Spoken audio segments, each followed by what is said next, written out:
Khairul কুরুনি Karenni সুম্মা আল্লাযীনা ইয়ালুনহুম সুম্মা আল্লাযীনা ইয়ালুনহুম। পৃথিবীর শ্রেষ্ঠ সময় হচ্ছে আমি নবীর সময়। যে সময় কোরআনের বিধান কি ছিল? জমিনে চালু ছিল। যে সময় আল্লাহর হুকুম নবীর তরিকা জমিনে কি ছিল? চালু ছিল। সেই সময়টাকে রাসূলুল্লাহ সাল্লাল্লাহু আলাইহি ওয়াসাল্লাম বলেছেন যে এটা পৃথিবীর শ্রেষ্ঠ সময়। সুবহানাল্লাহ।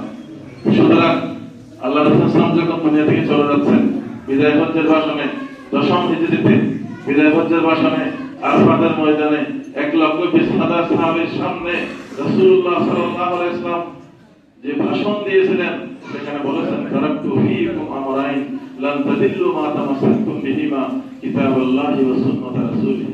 হে উম্মত, আমি তোমাদের কাছে দুইটা জিনিস রেখে যাচ্ছি। লান তাদিল্লু মা তামাসসাকতুম বিহিমা, এই দুইটা জিনিস তোমরা ধরে থাকলে কিয়ামত পর্যন্ত তোমরা পথভ্রষ্ট হবে না। কিতাবাল্লাহি ওয়া সুন্নাত রাসূলিহি, তার একটি হচ্ছে আল্লাহর কিতাব কোরআন, আর একটা হচ্ছে রাসূলের সুন্নাহ হাদিস। এই কথা বলার পরে আল্লাহ রাসূল সাল্লাল্লাহু আলাইহি ওয়াসাল্লাম সমস্ত আরাফাতের ময়দানের মানুষকে লক্ষ্য করে বললেন, ফালিয়ুবাল্লিগিশ শাহিদুল গায়বা। আমার এই কথাগুলো তোমরা আজকে যারা উপস্থিত আছো, যারা এখানে নাই, তাদের কাছে কি করবে? পৌঁছে দেবে।